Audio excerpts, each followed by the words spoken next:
In the eyes of the Gibson family, Abigail owed Daniela just for coming back, because Daniela had gone from being the real heiress to the adopted one because of her. But none of that was Abigail and #39's choice. It wasn't and #39 her who found the Gibson family. They were the ones who found her.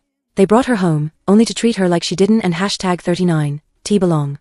Abigail felt confused and thought, and #39, if they think Daniela is so perfect that she could take the place of their real flesh and blood, then why bother looking for me and bringing me back? And #39, was it just so I could watch them spoil Daniela to her heart and #39's content? And #39, the sarcasm in Abigail and #39's eyes was obvious, and it made Stephen furious. His face darkened. And quote, if you hadn't and #39 been so reckless and selfish, Danny Wooden and #39 have ended up in that mess. And quote, what mess? And quote, Abigail shot back. Daniela and #39's expression changed instantly.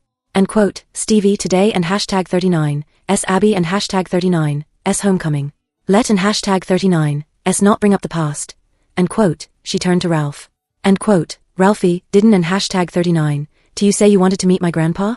Let and #39's go. And quote, Ralph looked at Abigail, his eyes brooding and unreadable.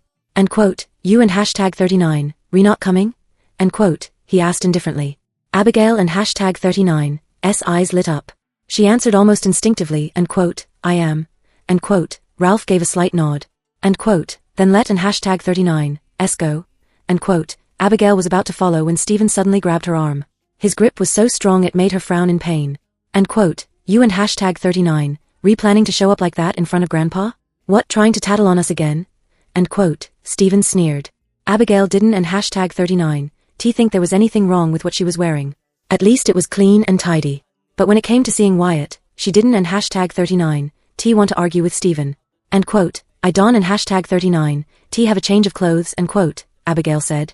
In prison, she and #39 worn uniforms.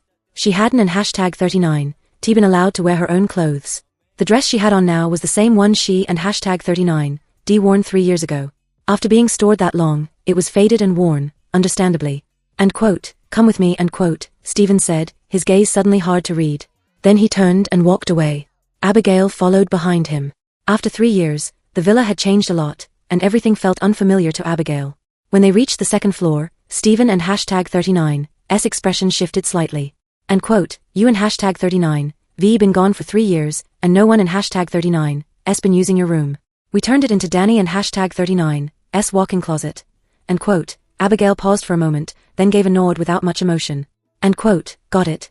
And quote, her indifference to Stephen felt like she was giving him attitude again. He wanted to snap, but in the end, he knew they were in the wrong for how they had treated Abigail, so he held back. With a grim expression, Stephen opened the door. Inside was an entire room turned into a walk-in closet. Transparent wardrobes lined the walls, filled with rows of clothes like a department store display, a clear sign of how much the Gibson family spoiled Daniela. Stephen pulled out an outfit from a corner and tossed it to Abigail. And quote, these are clothes Danny doesn't and Search for FGK4589 and watch follow-up content.